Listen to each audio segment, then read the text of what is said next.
Close your eyes. Turn off the lights. Take a deep breath. Now imagine. Everything I say is happening to you. You've been counting down the days. Your parents, those ever-present guardians who rarely leave the nest empty, have finally decided to take a weekend getaway. At 17, this rare moment of privacy feels like winning the lottery, the kind of opportunity that comes once in a blue moon and deserves to be cherished. We'll be back Sunday evening, your mother says, double-checking her packing list for the 5th time. Emergency numbers are on the fridge. Mrs. Patterson next door will check in tomorrow morning. You nod, trying not to appear too eager for their departure. Your father gives you that knowing look, the one that says he remembers being your age. No parties, he warns, but there's a hint of understanding in his tone. Of course not, you reply, the lie coming easily. The house is yours for 3 glorious days, and naturally, you invite over Taylor, your significant other whose mischievous smile has gotten you into trouble more times than you care to admit. There's something about Taylor's spontaneity that both terrifies and thrills you, a perfect counterbalance to your cautious nature. I can't believe they actually left you alone, Taylor says, dropping a backpack by the couch. This is literally unprecedented. I know. I'm still waiting for them to turn around halfway to the hotel and come back because Mom forgot her favorite pillow or something. Taylor's eyes scan the living room, taking in the pristine furniture, the perfectly arranged throw pillows, the absence of dust on any surface. Your parents really are something else. Mine would leave for weeks and just hope the house was still standing when they got back. As evening approaches, you order pizza, watch movies, and enjoy the simple freedom of having the house to yourselves. When night falls and the backyard pool glows that ethereal blue against the darkness, Taylor wanders to the bay window, gazing out at the illuminated water. You know what we should do, Taylor says, that familiar spark of trouble lighting up those eyes. There's a pause, a moment where Taylor's smile grows wider, more daring. We should go swimming. Now. It's almost midnight. Exactly. When will we ever get another chance like this? No parents, no rules, just us and that perfect water. You hesitate, glancing out at the pool.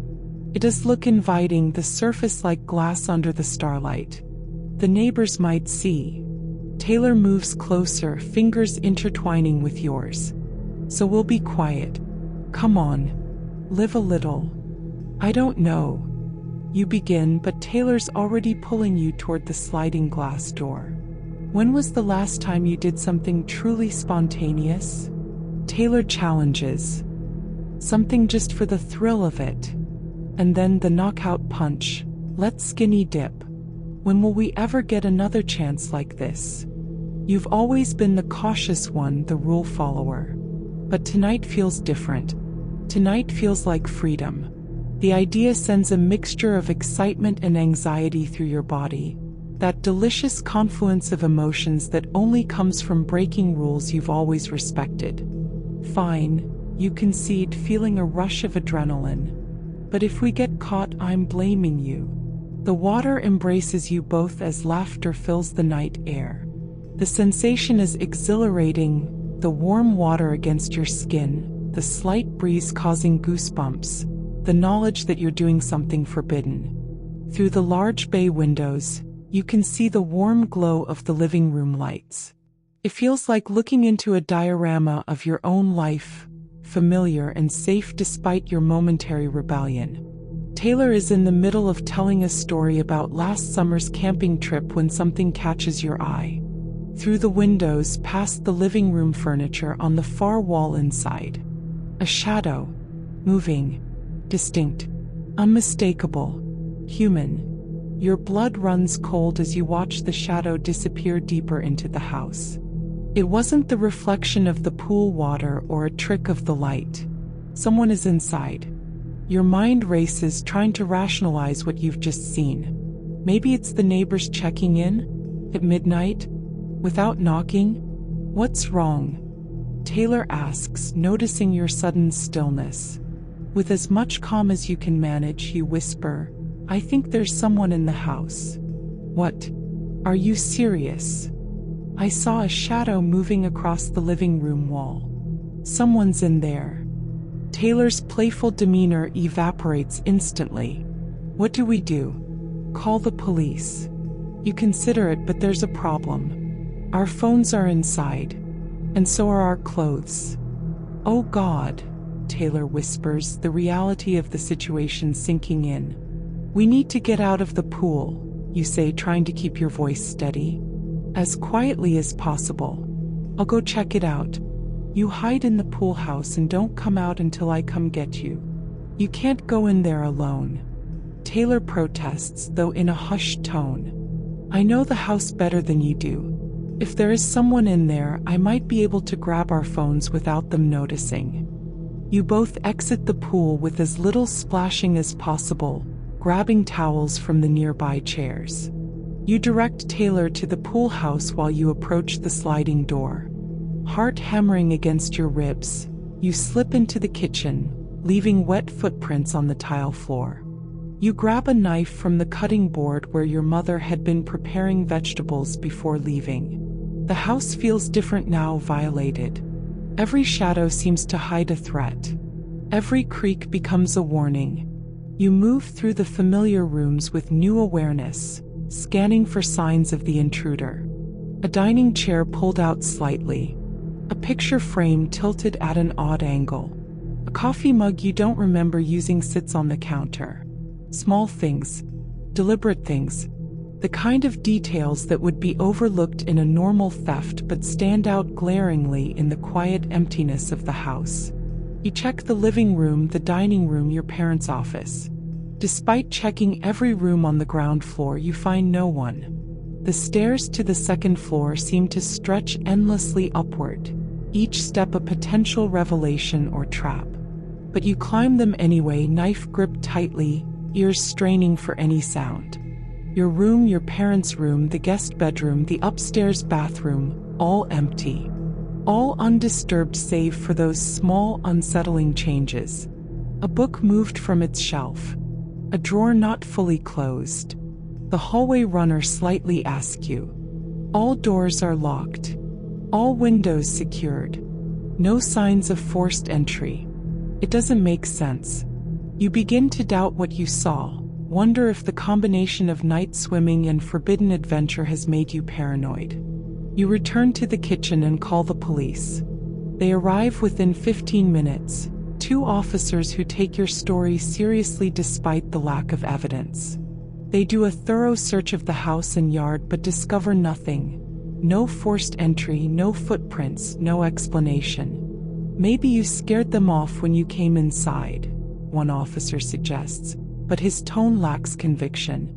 "Or maybe it was just shadows from a passing car," offers the other. You thank them, knowing they're wrong but unable to prove it. After they leave, you retrieve Taylor from the pool house, explain the situation, and lock every door in the house twice. "We should go somewhere else," Taylor suggests, clearly unsettled. "Where?" "It's 1 in the morning. And I can't leave the house empty if someone is trying to break in." You both try to salvage the night, setting up camp in your bedroom with the door barricaded by a desk chair. Sleep comes in fits and starts, your mind replaying the shadow's movement across the wall. The night drags on, and around 4 a.m. floorboards creak above your bedroom. At first, you dismiss it as the house settling, but then you hear it again, too rhythmic, too deliberate. Footsteps make their way across the ceiling, then down the stairs. The unmistakable sound of weight on the wooden steps. You nudge Taylor awake, pressing a finger to your lips in warning. Grabbing the knife from the nightstand, you ease off the bed. Taylor mouths, "Don't go," but you're already moving the chair from the door. By the time you reach the front door, knife in hand, it stands wide open, swinging gently in the night breeze. The cool air rushes past you, carrying with it the certainty that someone was just there moments ago, standing where you now stand. You close and lock the door, check all the windows again, and return to your room where Taylor sits wide-eyed with fear. "Did you see anyone?" Taylor whispers. "No. But the front door was open." "That's not possible. We checked all the locks." "I know." Morning reveals the full extent of the invasion. Every kitchen knife is missing from the butcher block, from the drawers, from the dishwasher. Cash from your father's desk drawer, your mother's watches, your laptop, and various small electronics, all taken. But it's the knives that chill you most. A message without words. A threat without voice.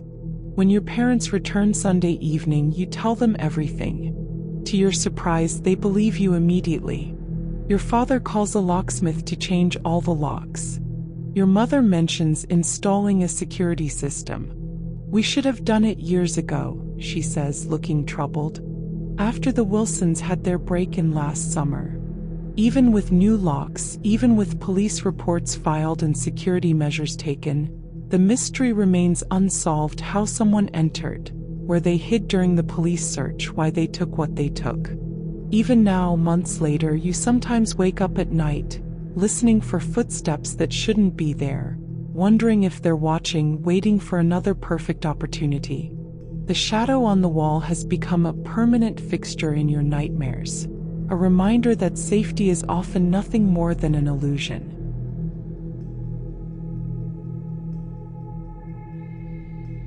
Holly Bash weekend at your university is supposed to be the highlight of spring semester. It's an annual tradition at Westfield University, a mini festival with carnival rides, food trucks, games on the quad, and concerts that transforms the quiet campus into something magical.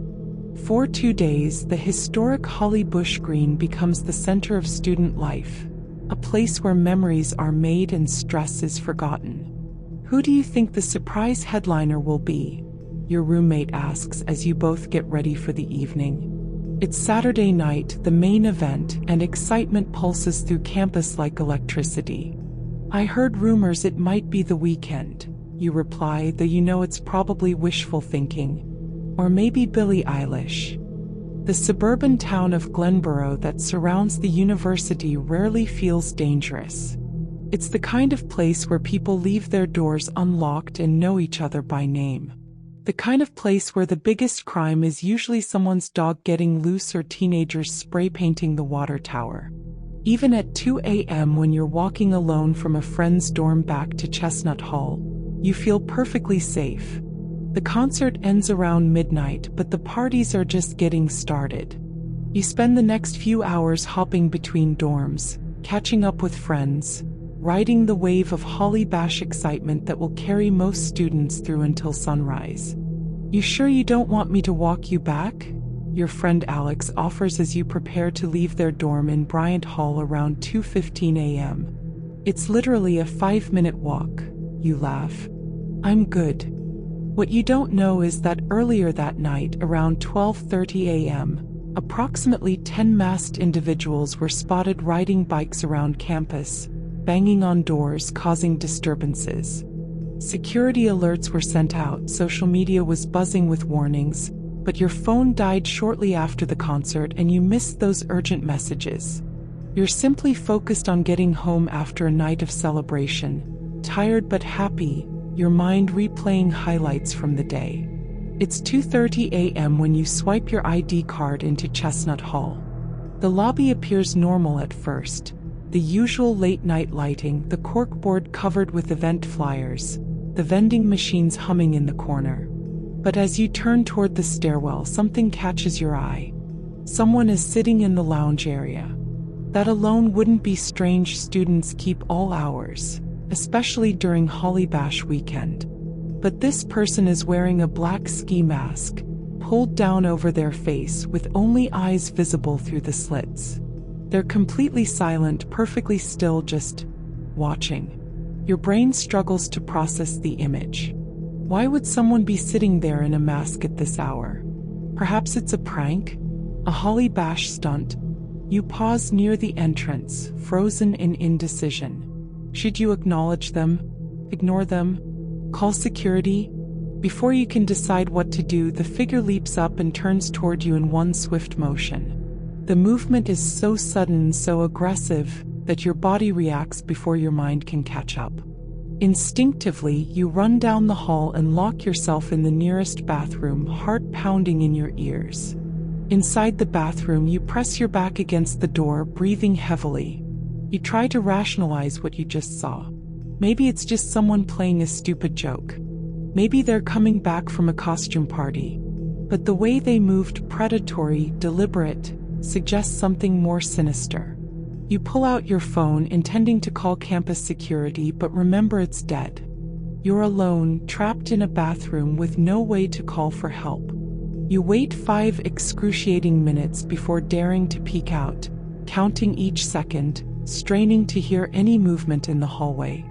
When you finally crack the door open, the hallway appears empty. The overhead lights cast long shadows, but there's no sign of the masked figure. You step out, attempting to maintain composure as you walk toward the opposite exit, not wanting to pass the lounge area again. That's when you spot him again. Still masked, still watching. His bicycle is leaned against the doorframe, a chair wedged to keep the door open, like he's ensuring he has a quick escape route. The message is clear: he wants to be seen. He wants you to know he's there. This isn't random. It's deliberate intimidation. You pull out your pepper spray from your keychain, displaying it without aiming, hoping its presence will deter any confrontation. Your hand trembles slightly, but you force yourself to walk steadily, not running, not showing the fear that's coursing through your body. You walk past him, feeling his eyes follow your every movement. He doesn't speak, doesn't move to stop you. It's almost worse than if he had tried something, this calculated display of power, this game of fear. Outside, the relief of escape is short-lived. The nightmare continues as 3 more masked figures on bicycles emerge from the darkness, surrounding you. They circle slowly, heckling and laughing, their voices distorted by their masks. Most disturbing of all, they wave what appear to be guns. Maybe real, maybe fake, but terrifying either way. "Look who it is," one of them calls out, voice muffled behind the mask. "All alone tonight?" Another laughs, the sound hollow and eerie through the fabric. "Nice night for a walk, isn't it?" You keep moving, eyes forward, knuckles white around the pepper spray. They continue circling, never touching you but always close, their tires occasionally brushing against your legs. Your destination, Magnolia Hall, where your friend Jessie lives, seems miles away, though it's only across the quad. When you finally reach Magnolia, you text Jessie with shaking hands, "I'm outside. Please come down right now. Emergency." Jessie appears at the entrance minutes later, confused until seeing your face. "What happened? You look like you've seen a ghost." The masked cyclists are gone now, disappeared as suddenly as they appeared. Jessie escorts you back to Chestnut Hall, talking about normal things, classes, the concert, tomorrow's plans, trying to restore some sense of normalcy. You're grateful but distracted, scanning every shadow, every movement in your peripheral vision. Back in your room, you double-lock the door, push your desk against it, and sit on your bed with the lights on until sunrise. Sleep is impossible, your mind replaying the masked figures, their circling bikes, the metallic glint of what might have been weapons. The next morning, reports emerge of similar encounters across campus. Some of your male friends confirm being approached by armed, masked individuals. One describes being followed all the way to his apartment off campus. "They didn't really do anything," he explains over coffee at the campus center. "They just wanted us to know they could have." That's the scariest part.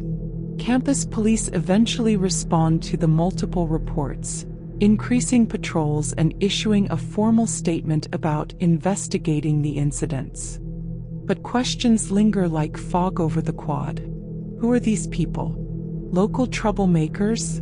Students taking a prank too far? How did they gain access to residence halls? Why target students during a celebration? Classes resume on Monday, But Holly Bash weekend, once the highlight of spring semester, now feels tainted. You find yourself checking behind doors, avoiding walking alone, jumping at unexpected movements. The incident leaves a permanent mark on your sense of security. Your campus, your home, no longer feels safe after dark. I'm thinking of getting a room off campus next semester, you tell Jessie weeks later, the memory still fresh despite the passing time. Because of those masked guys? Jessie asks. That was probably just a one-time thing. Some local kids trying to scare college students. Maybe, you reply, but you're not convinced. But I keep thinking about how easily they got into the building. How they seemed to know exactly where to wait. It just felt targeted somehow. When you see someone on a bike now, you can't help but tense up. When you hear laughter outside your window at night, you find yourself checking the locks twice. The fear has taken root, growing alongside the ivy on the old campus buildings, subtle but permanent, changing how you move through spaces that once felt like home.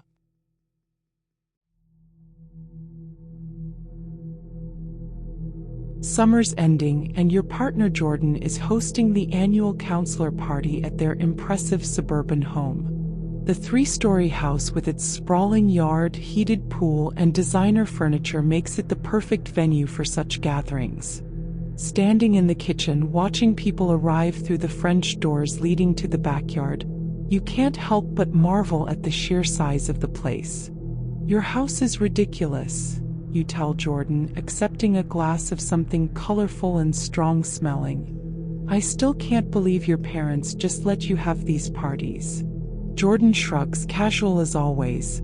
They're never here anyway. Dad's in Seattle for some conference and Mom's at some spa retreat in Arizona. They probably won't be back until next weekend. Jordan's parents are away for the weekend, a common occurrence in their curiously detached family dynamic. In the year you've been dating, you've only met them a handful of times, brief encounters that felt more like business meetings than family introductions. Jordan once described them as 3 colleagues sharing office space, which seemed both sad and strangely accurate. Besides, Jordan continues, they know I'm responsible. Well, responsible enough not to burn the place down at least. By 10 p.m., the party is in full swing, music pulses through the house, laughter spills into the backyard, and dozens of tipsy camp counselors create a jubilant atmosphere. You know most of them from spending the summer working at Camp Wildwood, a program for inner-city kids that Jordan has been part of for years. It's a tight-knit group, everyone sharing inside jokes and summer memories. Everything seems perfect until Marcus arrives. His attention to Jordan is immediate and unwavering, his flirtation obvious and intentional.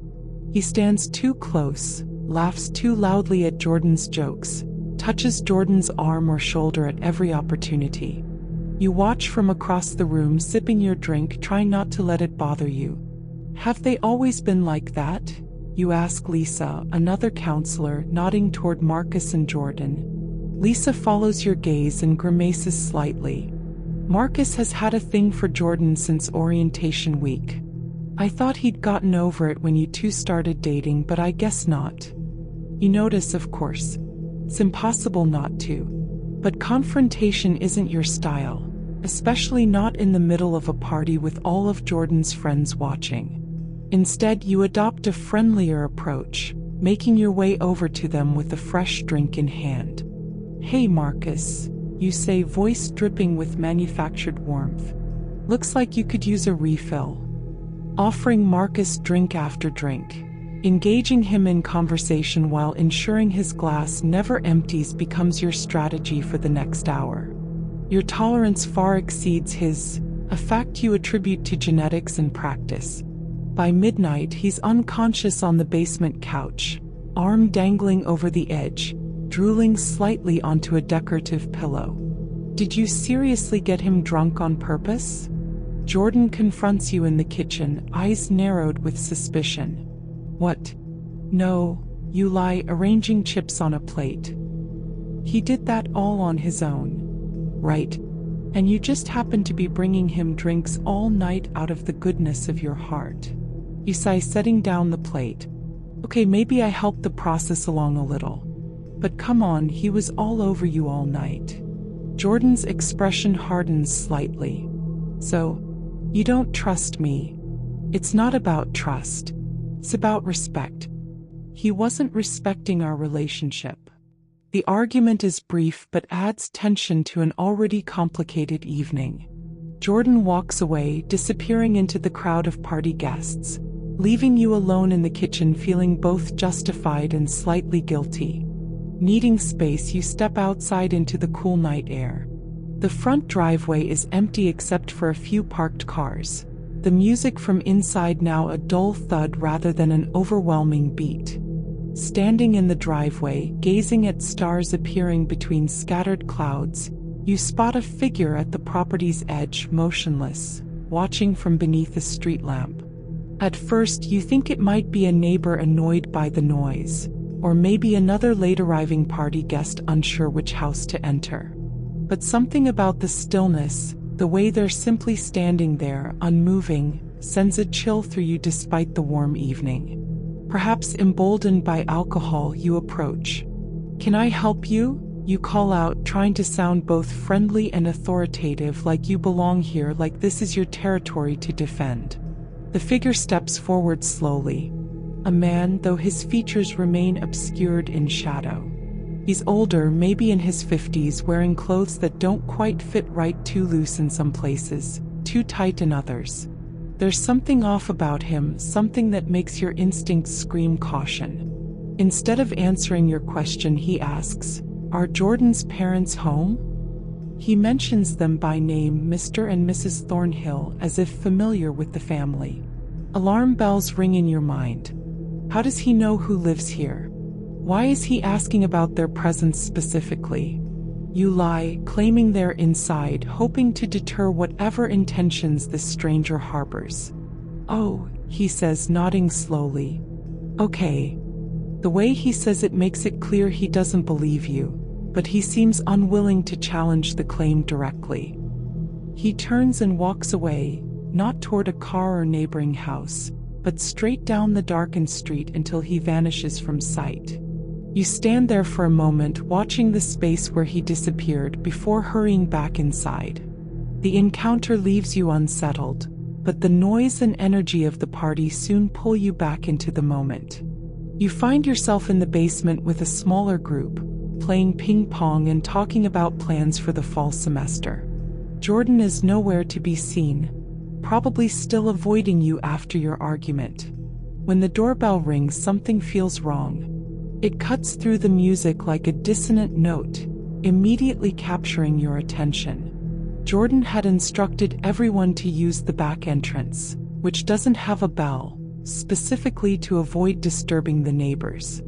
You make your way upstairs, checking Jordan's room on the way. They're asleep in bed, sprawled across the covers, still fully dressed, clearly having had too much to drink. You turn off the light and close the door gently before continuing to the front of the house. At the front door, you find Heather, a severely intoxicated party guest with smudged makeup and unfocused eyes. "Some guy was at the door," she slurs, gesturing vaguely toward the entrance. "What guy?" you ask, suddenly alert. "I dunno. Older guy. Said he was friends with Jordan's parents or something. Came to return." She waves her hand, trying to recall. "Something he borrowed? I let him in. He went upstairs." Your blood runs cold. You let him in? When? Just now. Like 2 minutes ago. She sways slightly, then wanders off toward the kitchen, apparently bored with the conversation. Racing up the stairs to the second floor, your fears materialize in the master bedroom. Drawers pulled open, jewelry boxes emptied, closets ransacked. Expensive watches, designer bags, electronics, all gone. In the door mirror, you catch movement behind you, a flash of something just at the edge of your vision. Before you can fully turn, the intruder tackles you to the floor, knocking the wind from your lungs with the impact. He's heavier than he looked outside, his weight crushing down on you as he claws at your clothes frantically, searching for something. "Where is it?" he hisses, his breath hot against your ear. "Where's the key?" With adrenaline-fueled strength, you push him off, scrambling backward. "I don't know what you're talking about." He doesn't believe you. His eyes, wild and desperate, scan the room before settling back on you. For a moment, you think he's going to attack again, but instead he sprints across the room, diving through an open window onto the roof of the porch below, and disappears into the night with surprising agility for his age. You rush to the window, watching as he drops from the edge of the porch roof to the ground and takes off running across the lawn, a bag of stolen items clutched in his hand. By the time you think to call after him, he's already vanished into the darkness. The damage is done. The master bedroom looks like a disaster zone, and valuable items worth thousands are gone. You consider calling the police, but the idea of explaining the situation, the unsupervised party, the underage drinking, the intruder who was somehow let in by a drunk guest feels overwhelming. Instead, you call campus security, explaining that things are getting out of hand at the party and asking if they can help clear people out. They arrive within 20 minutes, and while they're not actual police officers, their presence is enough to convince most guests it's time to leave. "Party's over, folks," one security guard announces, standing in the living room. "Time to head home." There are groans of protest, but people begin gathering their things. You find Marcus still passed out in the basement and shake him awake. "You need to go," you tell him, not bothering to hide your irritation. "Everyone's leaving." He stumbles to his feet, disoriented and nauseous. What time is it?" "Late enough. Call an Uber." The next morning, Jordan wakes with a hangover and no memory of the latter half of the party. You have no choice but to explain what happened: the stranger, the robbery, the escape through the window. "We have to call my parents," Jordan says, voice flat, already reaching for the phone. You listen as Jordan explains the situation to Mr. Thornhill, watching Jordan's expression shift from anxiety to relief to something like indifference. When the call ends, Jordan looks almost bored. "They're pissed," Jordan informs you, but not surprised. Apparently, this isn't the first time someone's tried to rob the place. Dad says not to bother calling the police. They never find anything anyway. "But the guy knew your parents' names," you insist. "He was asking specifically if they were home. Doesn't that seem weird to you?" Jordan shrugs. "Probably just someone from the neighborhood who's been watching the house, waiting for them to leave." It happens. The casualness of the response shocks you. "Aren't you upset? They took your mom's jewelry, your dad's watches." "That stuff is all insured," Jordan replies. "Besides, none of it means anything to them. It's just stuff."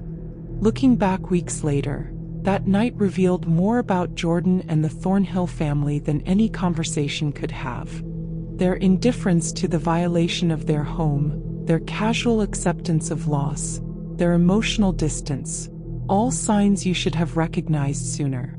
You wonder how the intruder knew the house would be vulnerable that night, how he knew exactly where to look, why he seemed so desperate when confronted, and what key he was searching for. Some questions remain unanswered, even as your relationship with Jordan fades with the summer heat. Years later, you still find yourself checking locked windows and wondering about strangers who watch from the shadows, about the secrets hidden behind impressive facades, and about the true meaning of home.